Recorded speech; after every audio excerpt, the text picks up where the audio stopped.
48ാം വിവാഹ വാർഷികം. എൻ്റെ കർത്താവേ, ഇവിടെ 15 വർഷം കഴിഞ്ഞപ്പോൾ തന്നെ എടുത്ത് ആക്രിക്ക് കൊടുത്താലോ ഒന്ന് ആലോചിക്കുക. എങ്ങനെ ഈ 38 വർഷമൊക്കെ അടിയേ അത് പറഞ്ഞപ്പോഴാ മറ്റേ സിസ്ലി ആൻറ്റിയുടെ മോൻ്റെ കല്യാണം അതെന്താ പ്രശ്നമായി എന്ന് പറഞ്ഞു? അത് വലിയ കഷ്ടമായിടാ. അവരെല്ലാരും കൂടി വന്ന് നമ്മള് ഭയങ്കര കാര്യമായിട്ട് വിളിച്ചിട്ട് പോയതാ. പിന്നെന്തേ? ഇവിടുന്ന് എല്ലാരും പള്ളിയിലും ചെന്ന്.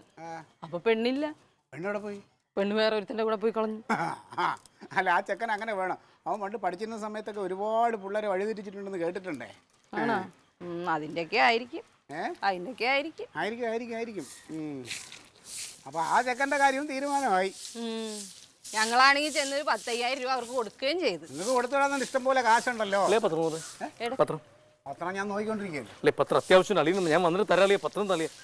ഈ പത്രം കൊണ്ടാളി എവിടെ പോകണം? ഞാൻ വായിച്ചു തീർന്നില്ല. അളി എനിക്കൊന്ന് ലാറ്റിൽ പോകാനാണ്. പത്രത്തിലാ ലാറ്ററി പോണേ? ലാറ്റിൽ പത്രത്തിലല്ല അളിയ പോണേ. എനിക്ക് ലാറ്റിൽ പത്രം ഇല്ലെങ്കിൽ ലാറ്റിൽ പോയി ശരിയാവില്ല. പത്രം അങ്ങോട്ട് കൊടുക്കുക. പറ്റൂല. ഞാൻ വായിച്ചു തീർന്നില്ലാന്നേ. ഞാൻ പെട്ടെന്ന് കൊണ്ടുവന്ന് തരാം. ഇയാൾക്ക് വായിക്കാനല്ല, പടം കാണാൻ വേണ്ടിയല്ലേ. പടം കണ്ടു കഴിഞ്ഞില്ലേ? ഇത് താൻ ആദ്യം വായിച്ചല്ലേ? ഇയാൾ മനഃപൂർവ്വം കാണിക്കല്ലേ? അല്ലേ? ഞാൻ ചോദിച്ചോട്ടെ, ഒരു പ്രാവശ്യം ഒരു വാർത്ത വായിക്കാന്ന് ആരെങ്കിലും പറഞ്ഞിട്ടുണ്ടോ? പരീക്ഷയ്ക്ക് പഠിക്കാനുള്ള വാർത്ത അല്ല, ഇത് ഞാൻ 2 പ്രാവശ്യം വായിച്ചാലേ ഞാൻ പല വാർത്തകളും വിശ്വസിക്കും. അതെ, ഇച്ചായന് പേപ്പറല്ലേ വേണ്ടു. ഇന്നത്തേക്ക് ഒരു പഴയ പേപ്പർ അങ്ങ് ഒരു പണിയെടി, ഒരു വെള്ള പേപ്പർ എടുക്കും. ഇത്ര കഴുതയായി പോയല്ലോടെ നീ. ഓ, ഇവിടെ താൻ പത്രം തരുന്നുണ്ടോ? ഇവിടെ തന്നോട്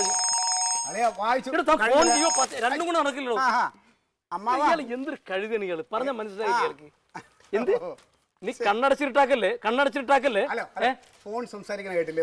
ഒന്ന് വെച്ചിട്ട് അങ്ങോട്ട് മാറിക്കോ. ഇത്ര ഉറക്കെ സംസാരിക്കും. പിന്നെ ഫോൺ എന്താ ഇവിടെ വിളിച്ച് പറഞ്ഞാ പോരെ? അമ്മാവാ, ഒന്നുമില്ല, രാവിലെ ഇവിടെ ഇല്ല കുഴപ്പമൊന്നുമില്ല. എന്താടി ഇയാൾ? എന്തൊരു മനുഷ്യനാടി ഇയാൾ. എന്തായി? നിന്റെ ആങ്ങള തന്നെയാണോ ഇയാള്? എന്ത് ചെല്ലുന്നു?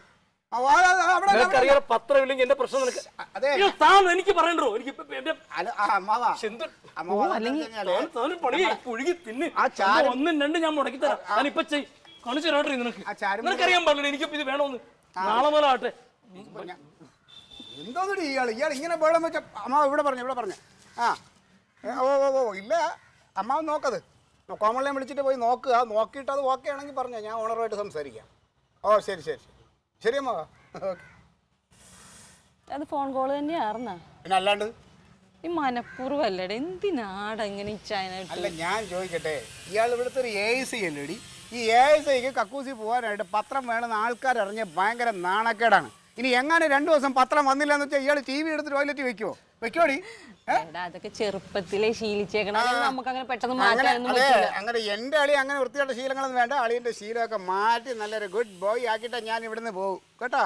നീ എന്താ കരുതിക്കുട്ടി? അതെ, നിന്റെ കുറച്ച് നിന്റെ ശീലങ്ങൾ മാറ്റാറുണ്ട്. നീ അതൊന്ന് തൂത്തേ അങ്ങോട്ട്. തൂക്കണത് തന്നെ കുഴപ്പമോ? നീ അവൻ്റെ കൂടെ കൂടി ഉണ്ടല്ലോ, നീയും പാഴായി. ഇപ്പൊ ഞാൻ തൂക്കാൻ പഠിക്കാം. തൂക്കങ്ങോട്ട്. ഇനി ഞാൻ പറയാതെ അവിടെ നിന്ന് എഴുന്നേക്കരുത്. പിന്നെ ഞാൻ തിന്ന് ആന പോലെ ആവാനാ? അല്ലെങ്കിൽ ഇനിയിപ്പോ എങ്ങനെ ഇരിക്കുന്ന ചുമ്മാ വന്നതാ. നാത്തൂനെ, അതെ, നിങ്ങളിപ്പോ ആങ്ങളും പെങ്ങളും ഭയങ്കര സ്നേഹമാണല്ലോ. പക്ഷെ ഞങ്ങൾ ഇവിടെ വരണതിന് മുൻപ് ഒരു പ്രാവശ്യം പോലും നാത്തൂൻ ക്ലീറ്റോനെ വിളിച്ചോ എന്നെ വിളിച്ചോ സംസാരിച്ചിട്ടില്ല. അപ്പൊ അതിനകത്ത് കള്ളത്തരം ഇല്ലേ? അങ്ങനെ പറയില്ല നാത്തൂനെ. ഞാൻ എങ്ങനെ വിളിക്കാനാ? ഇച്ചായന്റെ സ്വഭാവം നിനക്ക് അറിഞ്ഞൂടെ? എന്താ ഇച്ചായന്റെ സ്വഭാവം? എന്താ കുഴപ്പം? ഇച്ചായന് ഞാനൊന്ന് അനങ്ങി എന്തെങ്കിലും ഇച്ചായന് ഇഷ്ടമല്ലാത്ത ഇത് അപ്പ ഒച്ചപ്പാടാ. ഇന്ന് കാണണില്ലേ? ഇത് ഈ ഭർത്താവ് എന്ന് പറഞ്ഞ ആള് പേടിച്ച് ജീവിക്കേണ്ടതല്ല, അവര് സ്നേഹിച്ച് ജീവിക്കേണ്ടതാ. നിങ്ങൾ ഇന്ന് എത്ര പേടിക്കണ എന്തിനാ? അത് പറയാൻ കൊള്ളാം. ഇവിടെ കാര്യത്തിൽ നടത്തി കഴിഞ്ഞാൽ ചിലപ്പോ എനിക്ക് ജീവൻ ഉണ്ടാവില്ല. നിങ്ങൾ കല്യാണം കഴിഞ്ഞിട്ട് എത്ര നാളായി? എത്ര നാളായാലും ഇച്ചായം മാറാൻ പോണില്ല. അത് നാളെ കൊണ്ട് കൊള്ളില്ലെന്നേ ഞാൻ പറയുള്ളൂ. അല്ലാതെ എന്താ ഇങ്ങനെ പേടിക്കാൻ? എന്താ മനുഷ്യനല്ലേ? 24 മണിക്കൂർ ഇങ്ങനെ ബലം പിടിച്ച് ഇങ്ങനെ നടക്കും. അല്ലാതെ സ്നേഹം എന്താന്ന് ഒക്കെ ഇങ്ങനെ വല്ല പിള്ളേരെ പഠിപ്പിക്കണ പോലെ പഠിപ്പിക്കണം. അതിനൊക്കെ എൻ്റെ ക്ലീറ്റം എന്നോട് എന്ത് സ്നേഹാണെന്നറിയോ? നാത്തൂര്. ഓ, നാത്തൂന്റെ ഭാഗ്യം. ചായ പിടിക്ക്. ശരിക്കും കല്യാണം കഴിക്കുമ്പോഴേ പോലീസുകാരനായിരുന്നോ? അല്ലെന്നേ, ചൈന പിന്നെ കിട്ടിയ ജോലിയാ, കല്യാണമൊക്കെ കഴിഞ്ഞ് കിട്ടിയ ജോലിയാ. അപ്പൊ നാത്തൂന്റെ ഐശ്വര്യാണ്. നാത്തൂൻ കഴിച്ചില്ലല്ലോ. വന്നാ അച്ചി കഴിക്കുമ്പോ എനിക്ക് വേണ്ട. ഒന്നും വാ നാത്തൂനെ. എനിക്ക് വേണ്ട, കഴിച്ചതല്ലേ. ഇത് മുഴുവൻ ഞാൻ തിന്ന. എനിക്ക് അതെ ക്ലീറ്റോക്ക് എന്താ പണി? അവനവിടെ എന്താ പണി? ക്ലീറ്റോയ്ക്ക് നിങ്ങളുടെ കാര്യങ്ങളൊക്കെ എങ്ങനെ നടക്കണേ? ക്ലീറ്റോ അവിടെ വലിയ ആളല്ലേ.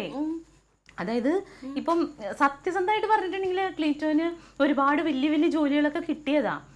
പക്ഷേ ക്ലീറ്റോന് സ്വന്തമായിട്ട് പാർട്ടി ഉണ്ട്. അപ്പൊ അതുകൊണ്ടിട്ട് ക്ലീറ്റോന് ജോലിക്കാൻ പറ്റില്ല. പാർട്ടിയുടെ എല്ലാ കാര്യങ്ങളും ക്ലീറ്റോ വേണം നോക്കാനായിട്ട്. നാത്തൂൻ വെറുതെ ഒന്ന് തിരുവനന്തപുരത്ത് വന്ന് അന്വേഷിച്ചാൽ മതി. ക്ലീറ്റോ ആരാണെന്ന് ചോദിച്ചാ അവിടെ പുൽക്കൊടി പോലും പറയും ക്ലീറ്റോന്റെ. ഞാനങ്ങനെയല്ല എന്നിട്ട് അവനെ കുറിച്ച് അറിഞ്ഞത്. എന്താ പറഞ്ഞു? അവനൊരു പണിയില്ല, ഒന്നുമില്ലാണ്ട് അങ്ങോട്ടും ഇങ്ങോട്ടും തരാപ്പാര നടപ്പാന്ന്. അത് ഈ അസൂയക്കാര് പറയണതല്ലേ. ക്ലീറ്റോന് എങ്ങനെ പോവാൻ പറ്റും? അതാ പറഞ്ഞ വലിയ ഉത്തരവാദിത്തം ക്ലീറ്റോന്റെ തലയിലുള്ളതേ. എത്ര പ്രാവശ്യം മന്ത്രിയാവേണ്ട ആളാന്നറിയാമോ ക്ലീറ്റോന്? പക്ഷെ അധികാരത്തിനോട് താല്പര്യമില്ല. അധികാരം വേണ്ട, പൈസയും വേണ്ട, രാജ്യസേവനം. അങ്ങനെ ചെയ്താല് അല്ല അവന് കൈക്കൂലി കിട്ടുമോ? കൈക്കൂലിയൊക്കെ കിട്ടണമെങ്കിൽ കിട്ടും. ക്ലീറ്റോന്റെ ഇങ്ങനെ അതേപോലെയുള്ള ഈ രാഷ്ട്രീയക്കാരൊക്കെ നല്ലോണം മേടിക്കുന്നുണ്ട്. പക്ഷെ ക്ലീറ്റോ അർഹതയില്ലാത്ത ഒരു പൈസ, കള്ളത്തരത്തിലുള്ള ഒരു പൈസ ക്ലീറ്റോ കൈകൊണ്ട് വിടൂലല്ലോ. അല്ലെങ്കിൽ അവന്നല്ലോ അതാൽ ആ ഒരു നന്മയാണ് അറിയാലോ എനിക്ക് ഇഷ്ടപ്പെട്ടത്. അതവിടെ വെച്ചിട്ട് അതിന് ഞാൻ ചെയ്തു. അല്ല ഇതാണ് ചെയ്തു വെച്ചിട്ടുണ്ട്. അല്ല ചേട്ടനെവിടെ പോയി? ചേട്ടൻ്റെ കാര്യമൊന്നും പറയണം. കാലത്ത് ഇപ്പം ദേ കുറേ റബ്ബർ ഷീറ്റ് അവിടെ ഉണക്കാനിട്ടതാണ്. അത് കാണാനില്ല. നിങ്ങോട് പോയാ ഇനിയിപ്പോൾ അതിൻ്റെ പുറകെ അന്വേഷിച്ച് പോയേക്കുവാ. അതെ, അവിടെ പോയാ. ഞാനൊരു കാര്യം ചോദിക്കട്ടെ, ഈ ചേട്ടന് ഇപ്പം ഞങ്ങൾ വരണതിന് മുമ്പ് ഓരോ ദിവസം ഓരോ പ്രശ്നം കിട്ടുമോ അതോ പുള്ളിയായിട്ട് ഓരോന്ന് ഉണ്ടാക്കുമോ? ഇങ്ങനെ സാധാരണ എനിക്കറിയില്ല. എന്നുണ്ടേ ഓരോ പ്രശ്നം. ഇപ്പം എന്താ പ്രശ്നം നിനക്ക് അറിയാല്ല. ഇപ്പോഴുള്ള പ്രശ്നം എനിക്കറിയാം. ഞങ്ങളാ അല്ലെങ്കിലും ഉണ്ട്, എന്നും ഉണ്ട് ഓരോ പ്രശ്നങ്ങളാ. ഒന്ന് കഴിയുമ്പോൾ ഒന്ന് കഴിയുമ്പോൾ ഒന്ന്. അല്ലാണ്ട് കുടുംബത്തിരിക്കാൻ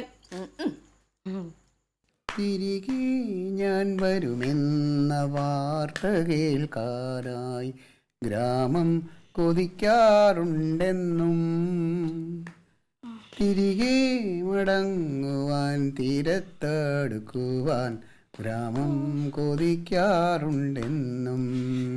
ഡാഡി ഇതെന്താ പള്ളിപ്പാട്ടോ? ഇങ്ങനെയൊന്നും അല്ല പാടാനുള്ള ആ പാട്ട്. ഞാൻ പറഞ്ഞുതരാം. തിരികെ ഞാൻ വരുമെന്ന വാർത്ത കേൾക്കാനായി ഗ്രാമം കൊതിക്കാറുണ്ടല്ലോ. കൊള്ളാം. അതെ, സെക്രട്ടേറിയറ്റ് പഠിക്കുന്ന വല്ല സമരം നടക്കുമ്പോൾ നിന്നെ അവിടെ കൊണ്ടുപോയി പാടിച്ച എല്ലാരും പിരിഞ്ഞു പോകും. പോലീസുകാർക്ക് ജോലി കുറയും. പിന്നെ എന്തെങ്ങനെ പാടി തോപ്പിക്കാനായിട്ട് നീ ഒന്ന് ശ്രമിക്കണ. നീ ഒന്ന് ശ്രമിക്കുന്നു. നീ ആയിട്ട് കുറയ്ക്കണ്ട. നല്ല സന്തോഷത്തിലാണല്ലോ. നീ ഒന്ന് പാടിയോ കൂടി. എന്റെ അളിയെ ഇവിടുന്ന് വാരി കിട്ടി പോയ എന്ത് രസമല്ലേ ഇങ്ങനെ കിടന്ന് പാട്ടൊക്കെ പാടി ചോറൊക്കെ തിന്ന് പണിക്കൊന്നും പോണ്ട, ദേഹം വേർക്കണ്ട, സുഖാണ്. നിനക്കല്ലായിരുന്നു ഇങ്ങോട്ട് വരാൻ അത്യാവശ്യം. സത്യം പറഞ്ഞാൽ എനിക്കിപ്പോ ഇവിടെ വന്നൊരു ഇച്ചിരി റെസ്റ്റ് ഉണ്ട്. അത് അവിടെ പാർട്ടി മറ്റത് അവിടെ ഭയങ്കര മലമറിക്കുന്ന പണിയാണല്ലോ, അതെനിക്കറിയാം. ഹലോ, തിരുവനന്തപുരം ക്ലീറ്റോന്റെ തലയുടെ മുകളിൽ കൂടി ഇരുന്ന്. കൂടുതൽ ഡയലോഗ് വേണ്ട. അതേ പെങ്ങളോട് പറ. എന്ത് പെങ്ങൾക്ക് ഇപ്പൊ എന്താ കുഴപ്പം? ഇപ്പൊ ഞാൻ പെങ്ങളോട് വന്നത്. അതൊക്കെ ശരിയാണ്. അവര് നല്ല സ്ത്രീയാണ്, എനിക്ക് അവരെ ഇഷ്ടമാണ്. പക്ഷേ അവർക്കും മനസ്സിലായിട്ടുണ്ട് ക്ലീറ്റോന്റെ സ്വഭാവം. ഒരു വേലയും പണി ഉണ്ടായില്ല, അലഞ്ഞിരിഞ്ഞ് നടക്കായിരുന്നു എന്നൊക്കെ പറഞ്ഞു. ഞാനിപ്പതേ അല്ല പ്രേതം പറഞ്ഞു. എനിക്കറിയാമോ ആര് ക്ലീറ്റോനെ പറ്റി ഇനി ആർക്കാ അറിയാനുള്ളത്? പക്ഷെ എന്നെ കൊണ്ട് പറ്റണ വിധത്തിൽ ഞാൻ നുണയൊക്കെ പറഞ്ഞ് അങ്ങനെ അല്ലാണ്ടാക്കി വെച്ചിട്ടുണ്ട്. ഇനി പെരുമാറ്റം കൂടി ഒന്ന് ശരിയാക്കാൻ പറ്റുമോ? അല്ലെങ്കിൽ 24 മണിക്കൂർ നിങ്ങൾ പറഞ്ഞേക്കാമല്ലോ, കാശ് വരാനുണ്ട്, ബാങ്കിൽ പോണെന്ന്. ഇപ്പൊ ഒന്നും പറഞ്ഞേക്കണില്ലല്ലോ. ഇടക്കതൊക്കെ പറഞ്ഞോ, നിർത്തണ്ട. ഞാൻ വെറുതെ പറഞ്ഞോ ഇനി ഞാനിപ്പോ എന്താണ് ബാങ്കിൽ പോണോ? ഇടക്ക് വെള്ളയൊക്കെ ഇട്ടൊന്ന് പുറത്തോട്ട് ഇറങ്ങിക്കോ. ക്ലീറ്റോ സ്വന്തമായിട്ട് പാർട്ടിക്കുള്ള ആളാന്നാ ഞാൻ പറഞ്ഞേ. ഇനി അതിന്റെ പേരിൽ ഇനി മോശം വരുത്തണ്ട. ഞാൻ ഇവിടെ ഇരിക്കണം, നിനക്ക് എന്തോ വലിയ ബുദ്ധിമുട്ട് എനിക്ക് മനസ്സിലായി. ഞാൻ പോയി തരാം. എന്ത് മനസ്സിലായി? അല്ല, ഞാനിവിടെ ഉള്ളത് നിനക്കെന്തോ പ്രശ്നമാണ്. ഞാൻ ഇവിടുന്ന് പോണം. എന്നെ കൊണ്ടപ്പം നിനക്ക് ശല്യമായി ഇവിടെ അല്ലേ? Sentimental attack. മക്കളെ, ഇതാണ് പറഞ്ഞത്. എല്ലാം ഈ പറഞ്ഞ മാതിരി ആദ്യത്തെ ഒരു ഇതേ ഉള്ളൂ. അത് കഴിയുമ്പോ പിന്നെ ശല്യമായി മാറും. കണ്ണ് നിറഞ്ഞിട്ടുണ്ടോ നോക്കട്ടെ. എന്തോ? ഇല്ലല്ലോ. ഇല്ല, ക്ലീറ്റോടെ കണ്ണങ്ങ് നിറയാം. ഞാൻ ഒന്ന് പുറത്തോട്ട് പോയി കളിക്കരുത്. അവിടെ കിടക്ക്. ആ മറ്റേതൊന്ന് പറഞ്ഞേ. എന്ത്?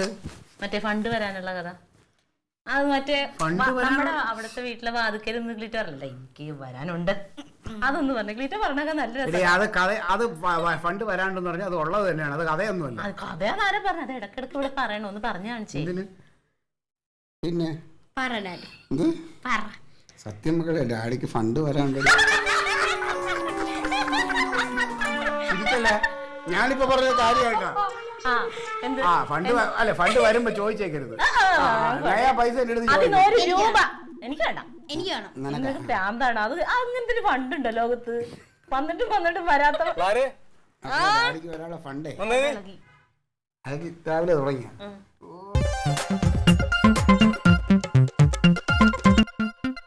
Alien versus Alien.